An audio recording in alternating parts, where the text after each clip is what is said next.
Hello guys, and welcome back for another Indie Impressions video. Today we're going to be looking at one called Beyond, and it's from the new Ludum Dare.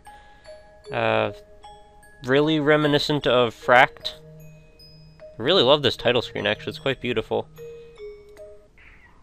And it's quite abstract, as you can tell. So it's a pretty simple, like, first-person exploration. I think there's actually some shooting. Not sure what really I'm supposed to be doing other than just trying to go. And I'm not sure what the conditions to win are. I'm gonna guess I probably have to either collect something or reach some point. Whoops. I guess if you fall into the void, I think I read that these blue things are like beacons, which will return you back to where you started. Checkpoints, we know those as in the world of tomorrow, known as today. What is this ball? I want it. I got it. Score of 1.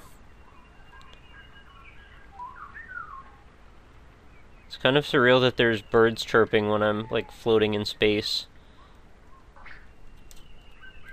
Whoa, did I miss it? I think I missed it. The physics of this are very floaty. Like, there's some sort of momentum, but it's like it takes a while for it to catch up, but then once it does, it's like it's locked on for a second. I guess I'm supposed to be after those balls, then.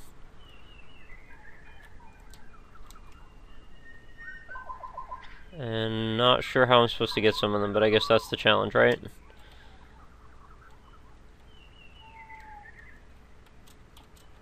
The sort of fragmented, fallen apart nature of the way that this is designed, it almost reminds me a little bit of the Alice game. Not so much the new one, the old one on the Quake 3 engine. American McGee's. Oh, got it. Now I guess I can fall off in peace. Now how do I get back, though? Do I have to jump up? Oh, whoops. Hey, I found one.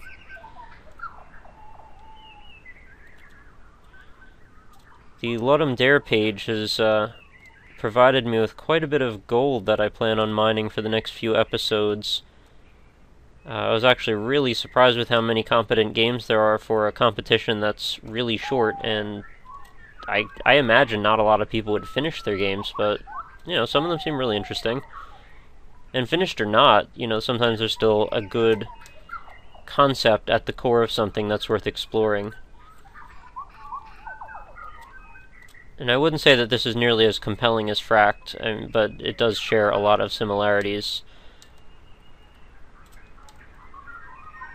And FRACT in general was just quite exceptional. I don't think there's much else that's going to be right on its level, and especially not designed in a weekend. Which basically is what the Dare is about. Okay, I think I'm mostly out. Oh, there's a ball over there, damn it. I could have gotten that while I was down there.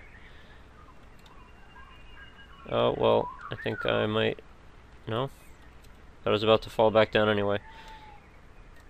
Even when you just walk a little bit, the momentum seems to catch up with you and make you go way further than you intended to. So, like, when you stop walking, you're just going to keep going for a while. I can't reach that at all. Damn it! Okay. Well, now I'm down here. How do I go about getting this one? No! Should have gone up.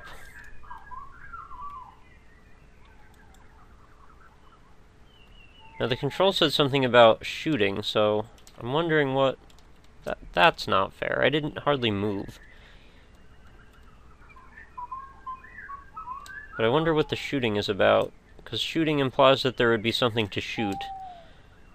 And I thought this was, the majority of this was an exploration game. So what if you don't want to respawn at the beacon and you want to leave? How does that work? Damn it, this is so slippery! I really want to get that ball. I feel like a golden retriever.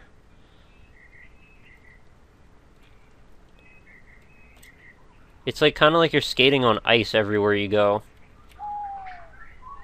Which if there was some sort of like weight or a character model or something to judge against, that might make it a little easier to understand why there's so little friction. But since we're all just floating in space here, it's a little confusing to me. I just want out now. I don't want the ball anymore. I'll be happy with a score of 3 if I can just not be in this pit. It's like E.T. or something. Just get me out of the damn pit and stop putting me back in the pit again. I think the sense of scale is a little weird too. So it seems like a lot of this stuff should be like railings at hip height or so, but they seem to be over your head. I mean, who am I to say? This is a completely abstract game. The scale can be however the author decided it to be, but I would guess, though, that if we were going for some element of naturalism, like that these would be railings, then we would probably want the height to be a little bit different. I don't even know if I can land on this. I hope I can. Yeah. Can I get up? Please? Please? Please? Please let me out of this hole. Oh, oh. Okay. That's something. Now also, a little difficult to gauge is the sense of depth, because the shadows are so kind of inconsistent. I'm not really sure what I can make a jump out to right now, because I can't really gauge how far away everything is. So the sense of light and space really does matter. I'm gonna hope that works. Yeah, it kinda does. Good. Now what? Now I think I'm stuck again. I don't feel like I can get up to that. Maybe I can wedge myself in this corner and shimmy my way up? Maybe? Come on. I was so close. Come on. Do it again. Whoa, okay. I kind of wall jumped or something. Alright, I'm out. Took me 5 minutes, but I got out. So please don't drop me back down there again. I'd really like another beacon. Actually, where is there was a beacon just sitting around. There's one. I'm gonna go over to that.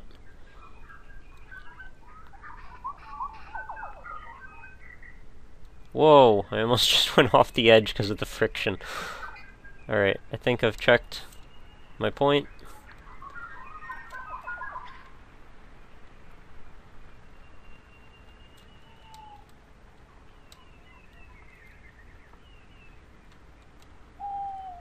I'm always very much interested in these sort of like broken, abstract, polygonal structures, though. They always just attract my eye, and I want to just explore them. Whoa, crap, what did I do? Did I fall through? I don't know where I am. I think I'm in something. Okay. All the colors are the same. I can't tell where the ground is. Crap.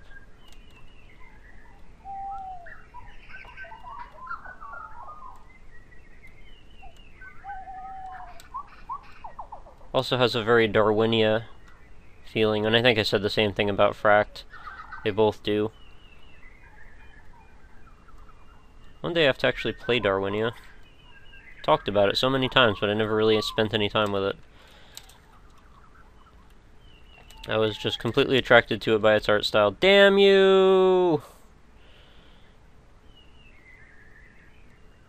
That's a long way down.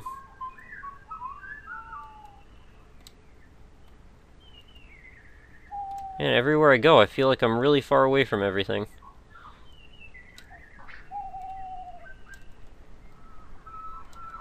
There's a ball. Give. Okay, I got 4 now.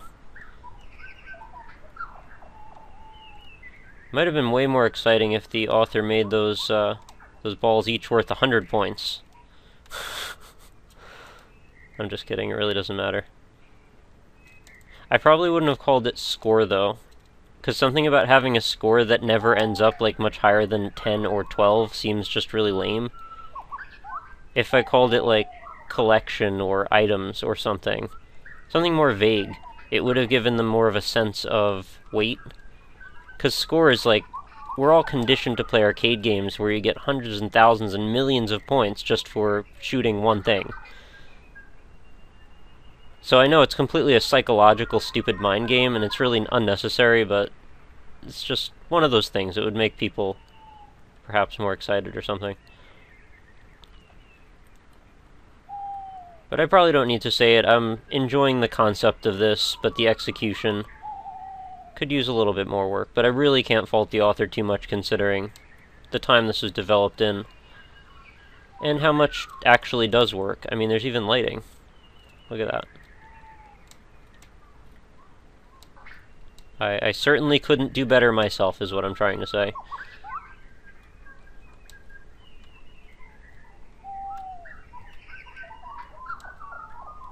Okay, maybe I've not quite understood what exactly you can jump up, because it seems like I can get up sheer surfaces sometimes, and I figured I couldn't. Still need to make it up this huge chain of staircases here. Especially because there's a beacon right there. Jump! Hooray. A sound saying that you've reached that beacon would be really nice too, but again, whatever. Not a huge deal. Just right now it feels like you could possibly walk right through one and not even know that you activated it. Whoa! I didn't realize that would be completely missing. Now what? Is this the end of the line? Oh, I can jump out to that rock, I guess. Yep, that's where I go. I'm surprisingly interested in going higher for how rather difficult this has been. Go. Now jump. So this is actually like a exploration platformer set in a 3D environment.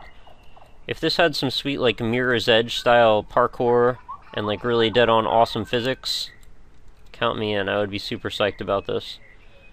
A game that actually did attempt all of those things is actually called Overgrowth, which is something I want to take a look at some point, but it's rather expensive, and unless they feel like sending me a key or something, I'm probably not going to be indulging right now.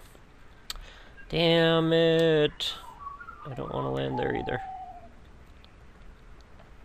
I was making so much progress too.